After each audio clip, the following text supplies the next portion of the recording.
Especially the last couple of days, Israel was hit really hard. Those ballistic missiles, boy, they took out a lot of buildings.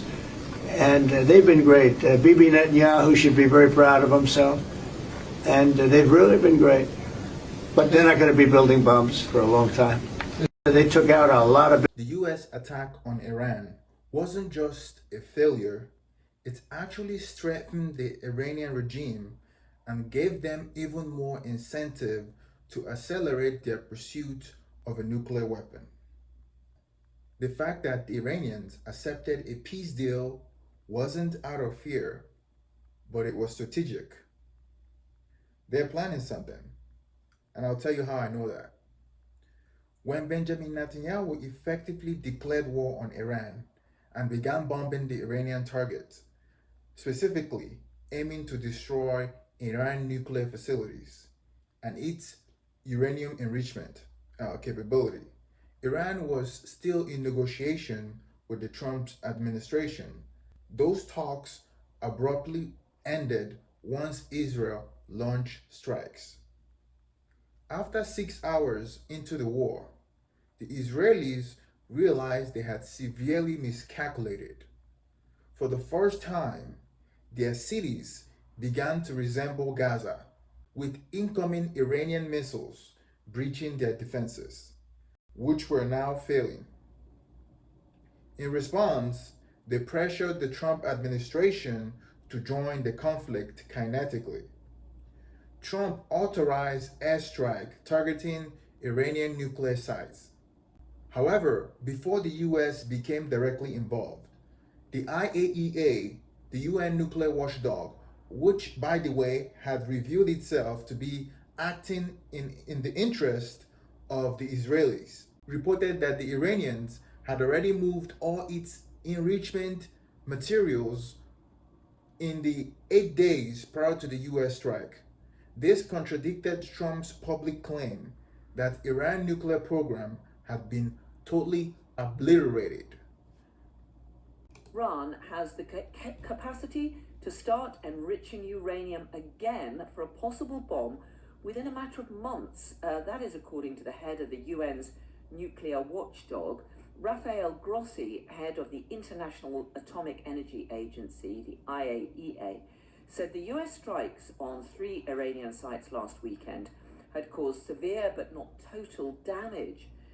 He's contradicting what Donald Trump has said, which is that Iran's nuclear facilities were totally obliterated. Well, Dr. Becky Alexis Martin, lecturer in peace, science and technology and a nuclear warfare expert, joins us now. Good afternoon, Dr. Alexis Martin. Good afternoon. Thank you for having me join you today. I know that you have written at some length and studied what the evidence shows us about Iran's quest for a nuclear bomb. I mean, what do you make of that warning from Rafael Grossi? Do you think that Iran, despite the attacks on its nuclear sites, does still have the capability to put a nuclear bomb together comparatively quickly, within months? Yes, I do. So the International Atomic Energy Agency, which is what Rossi is obviously the director of, has an amazing international team of scientists who have, decades of expertise and knowledge in this area. So I very much do trust his perspective. Also, from my own kind of understanding of nuclear proliferation, if you've got the highly enriched uranium over 60%, the process afterwards is far simpler. And I know that the International Atomic Energy Agency can't currently locate about 400 kilograms of this 60% enriched uranium. Just 3 days ago, inspectors were denied access to damaged sites, and also there was no radiation leak or record of radiation, which can be monitored remotely, so you can have remote monitoring. And they were kicked out of Iran because it has now been discovered that they were spying for Israel. Of this. So I think in all likelihood that the stockpile may have been, or part of the stockpile may have been relocated prior to the recent strikes. Yeah, so we saw those satellite images that showed this large convoy near the Fordo nuclear facility just a couple of days before the site was bombed by the US. Do you then think that it was at that stage that some of this enriched uranium was essentially moved away before the devastating attacks? Possibly. So it could have been condensed down, it could have been converted into uranium oxide powder or metal, and it could have been stored. So they might have used BU transport casks, which are they're these special casks for radioactive materials that are like built to survive crashes and fire, and escorted that material off site. Although I wonder whether the convoy that was seen by geospatial monitoring was actually a decoy. And I think it's more likely that they may have transported this material at night. And I suspect that because we don't know where this material is, it's probably somewhere kind of remote or mountainous. I can't tell you, that's where my expertise ends, sadly. But yeah, I think that it is possible. And we know, of course, that Iran has used these kind of hardened truck convoys to move things like centrifuges and missiles and nuclear parts to and fro from like Fordo. And one of the disadvantage of this war that the Israelis uh, perpetrated on the Iranians is that now you have no idea what the Iranians are doing because before you have the IAEA, the watchdog, the nuclear watchdog, watching what the Iranians were doing, and they're able to go in there and monitor the nuclear levels of the environment to determine what percentage of nuclear enrichment the Iranians are. But now you have absolutely no capability of doing so because of this war that has not achieved the key aim of eliminating the Iranian nuclear capability. From Natanz, rather, in the past. So I don't think it's beyond reasonable, conceivable likelihood. I do think that he's correct. So when President Trump insists that these sites were completely obliterated, and we saw, didn't we, those news conferences from him and the Defense Secretary showing the scale of the damage to sites like Fordo. Are you saying, well, yes, they did a huge amount of damage, but the key materials had already probably been moved out? Well, you see, this is the issue, and you've got it spot on.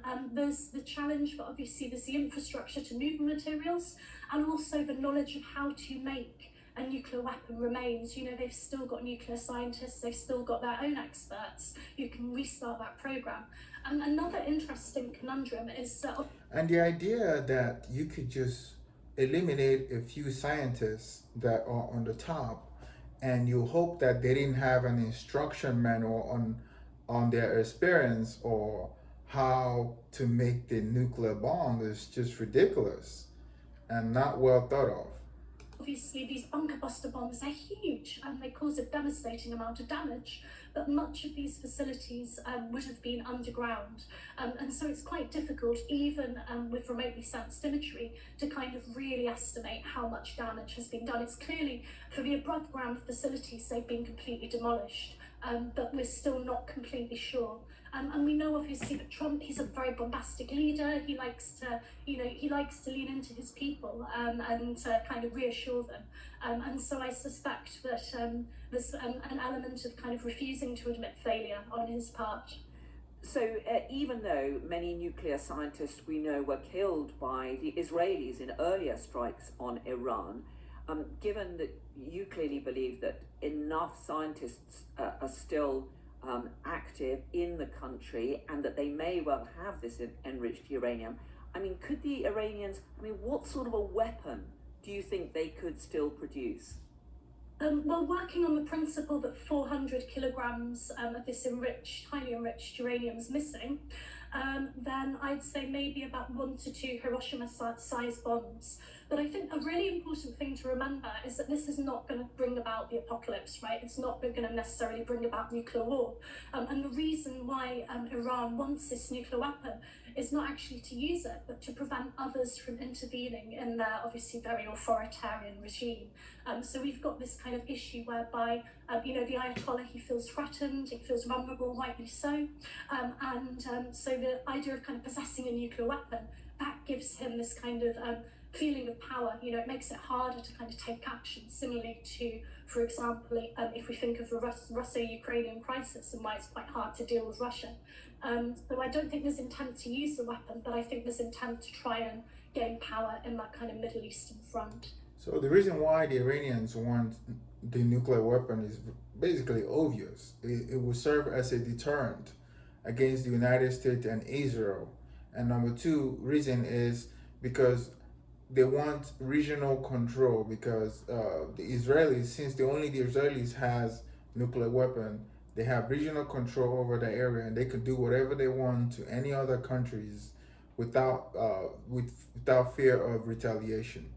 Of course, they have the United States backing them on whatever conflict they want to get into.